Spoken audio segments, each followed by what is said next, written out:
బాగున్నారా ఆంటీ? మీరుండగా మాకు లోటేంటమ్మా but పట్టువా aunty అలాగే పిలుస్తారా? దా, బాబు మా కజిన్, నా శిష్యుడు కూడా. నమస్కారం అండి. నమస్కారం నమస్కారం. ఉండండి, ఎండను పడి వచ్చినట్టున్నారు. ఫ్రిడ్జ్ వాటర్ అలాగే, అలాగే. తీసుకొస్తాను. ఆ, గురుగారు ఆ, ఈ సామాను గట్రా మనం స్పాన్సర్ చేసినవేరా. వీళ్ళు మిమ్మల్ని బాగా నాకేసినట్టున్నారు గురుగారు. నాకితే నాకేర్లేరా, సక్సెస్ అయితే అదే హ్యాపీ. ఈ మధ్య బాగా బిజీ అయిపోయినట్టున్నావు. రావడం తగ్గించేసావు. మరి 6 o'clock జాగింగ్. మా గురుగారు 6 pack కోసం ట్రైన్ కదా. ఇంకా చాలే ఆపరా. ఊరుకోండి గురుగారు, అసలు మీరు ఇప్పటిదాకా బ్యాచిలర్ గా ఉన్నారంటే నాకే నమ్మకం కుదరట్లేదు. మనసుకు నచ్చిన అమ్మాయి దొరకాలి కదరా. ఏమంటారంటీ?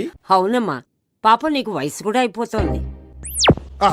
భలే వారండి మీరు. మా గురుగారికి వయసు అయిపోవడమా? చిచ్చి, మొన్నటికి మొన్న ఓ పెళ్లి జరిపిస్తుంటే ఆ పెళ్లి కూతురే మా గురుగారితో లేచిపోవడానికి రెడీ అయిపోయింది. చెప్పరేమిటి గురుగారు?